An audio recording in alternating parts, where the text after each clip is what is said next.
6 just west of Gallup, New Mexico. If I tell it, perhaps it will help me.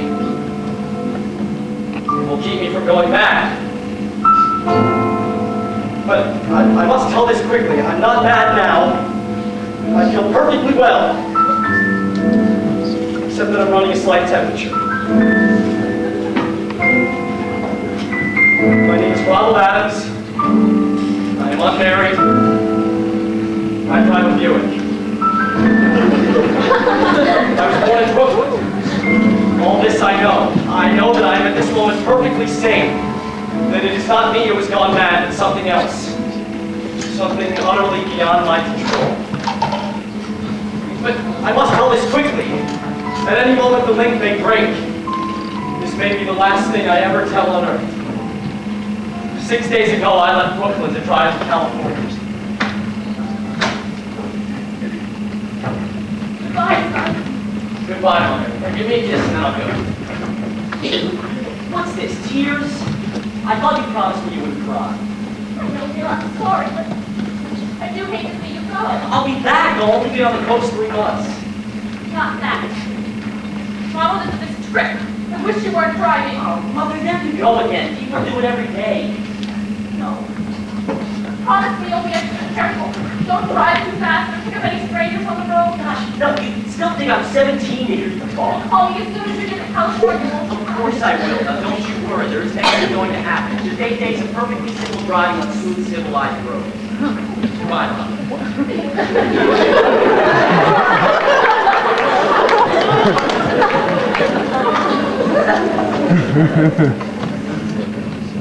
I was in excellent spirits. Time ahead of me, even the loneliness seemed like a lark. But I reckoned without him. Crossing Brooklyn Bridge that morning in the rain, I saw a man leaning against the cables. He seemed to be waiting for a lift.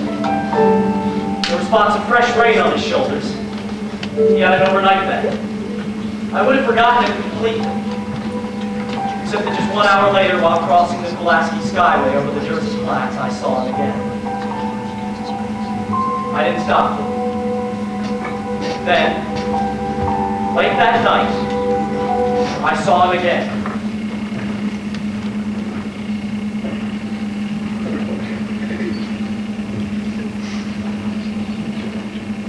Hello, hello!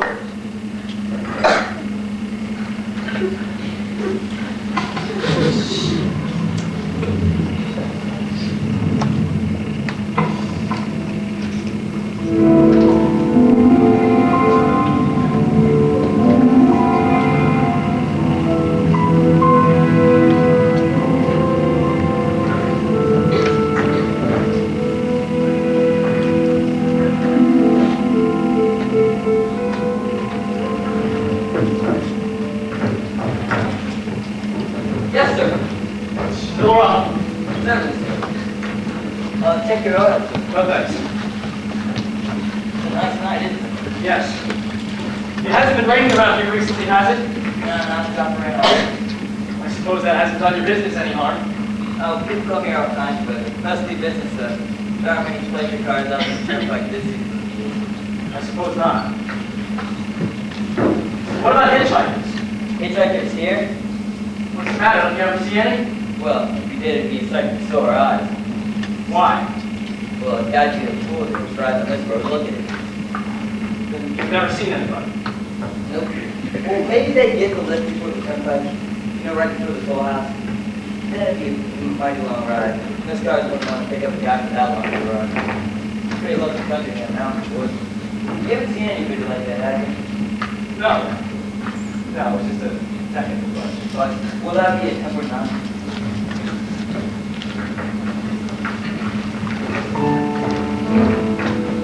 The thing gradually passed through my mind as sheer coincidence. I had a good night's sleep in Pittsburgh.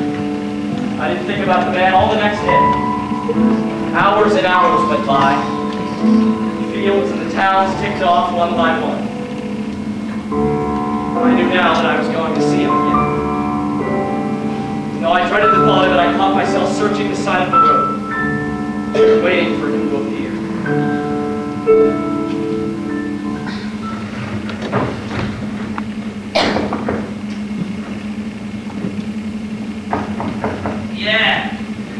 What is it? What do you want? You sell sandwiches here, don't you? Yeah, we do in the daytime, but we're closer tonight. I know, but I was wondering if you could possibly let me have a cup of coffee, black coffee? Not at this time, not necessary. Go ask for cooking cheese a bit.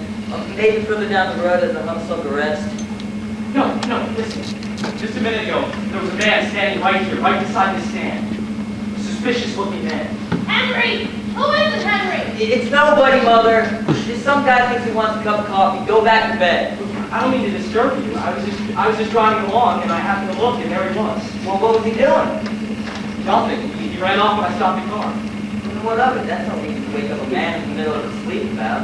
Maybe he's been drinking, Henry. Man, I've got a good mind to turn you over to the sheriff.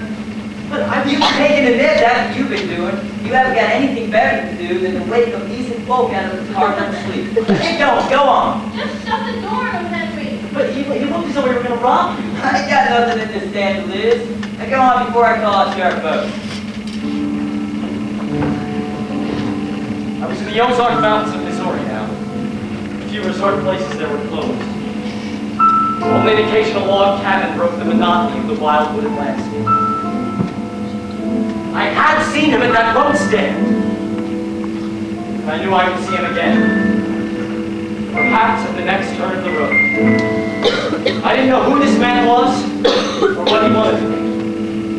I only knew that from then on I must not let myself be alone on the road for one moment.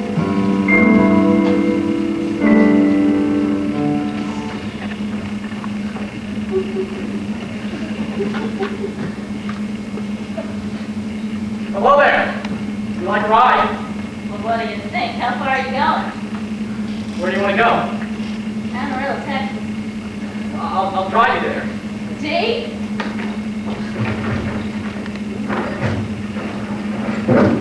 Mind if I take off my shoes? The dogs are killing me. Go right ahead. See what a break this is? Well, Carter, decent guy, is driving all the way to Amarillo. Well, I've get as far as the truck. Hitchhike much? Sure. Only it's tough sometimes to get rid of the station to get the break. Oh, I should think it would be. Bill, I'll bet if you get a good pickup in a fast car, you can get to places faster than, say, another person in another car. Well, take me for instance. Suppose I'm driving across the country at a nice steady clip of about 45 miles an hour. It's good a girl like you just waiting beside the road, waiting for lifts, beating it down after town. Provided you got picked up every time the car doing from 65 to 70 miles an hour. I don't know what difference it makes. No difference. It's just a crazy idea I had sitting here in the car. Imagine spending all your time in a slow car thinking of things like that. What would you do instead? What would I do? Well, if I was a good-looking fellow like yourself, I'd just enjoy myself. Every minute of the time. Sit back, relax, and if I talk to them, what are you doing? Did you see him too? You? That man standing beside the barbed wire fence. I didn't see nobody. All I saw was a bunch of deer and a wire fence. Well, there was a man there, I tell you, there was a thin gray man. I was trying to run him down.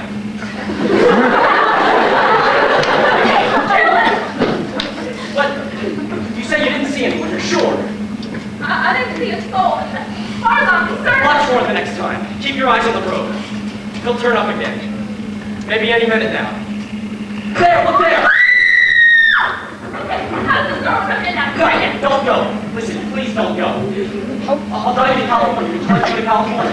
Chicken, pig, elephants, all the way, no thanks. All I want to do is get on living, and I don't see how I'm going to drive with you. No, please don't go. So if you'll excuse me. No, you can't go. Listen, please don't. Look, right now, I'm out of here. Leave your hands off me, leave your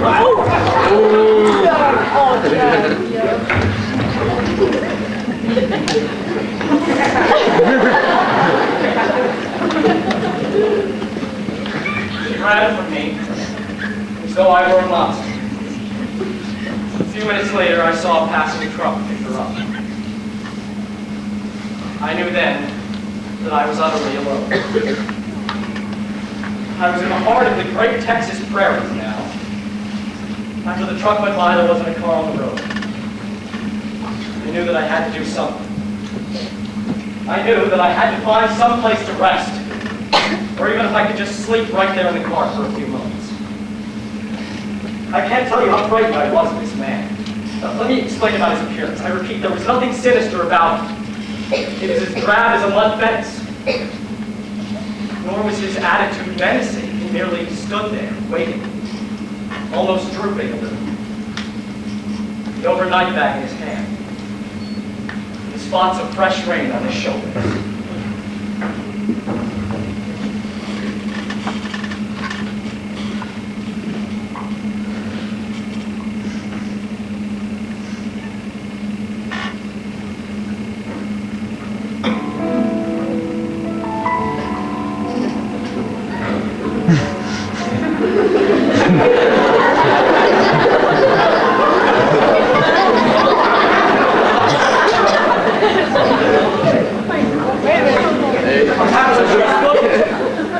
Blotted out then and there.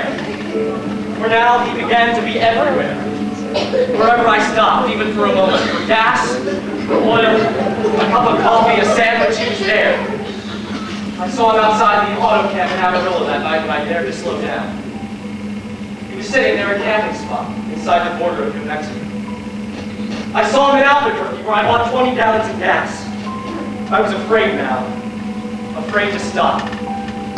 I was in the lunar landscape now, the great arid mesa country of New Mexico. I drove through it with the indifference of a fly crawling over the moon.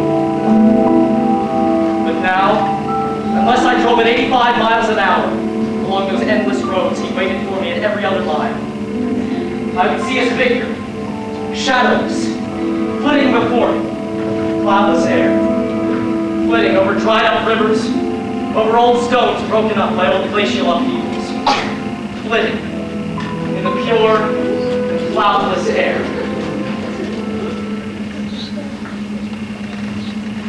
I was beside myself when I finally reached Dallas, New Mexico this morning. There was an auto camp here, cold, almost deserted at this time of year. There was a telephone.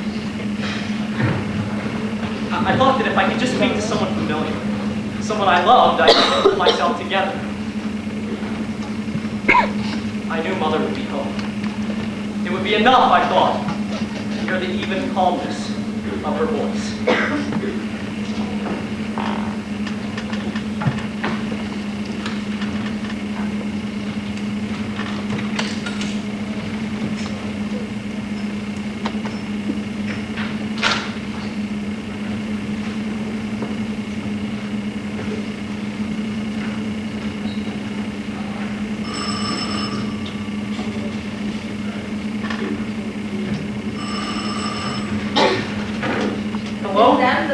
Hello? Hello, Mother? This is Mrs. Elizabeth. Who was he to speak to, please? Why? Who's this? This is Mrs. Whitney. Mrs. Whitney? I don't know any Mrs. Whitney. Is this 208-2828? Yes. Where's my mother? Where's Mrs. Adams? Mrs. Adams is not at home. She's still in the hospital. The hospital? What's she in the hospital for? She's been prostrated for 5 days. Nervous breakdown. The police is calling. Nervous breakdown? My mother was never nervous. It's all happened since the death of her oldest son, Ronald. Death of her oldest son, Ronald. Wait, who is this? What number is this? This is 208-2828. It's all been very sudden. He was killed just 6 days ago in an automobile accident on the Brooklyn Bridge.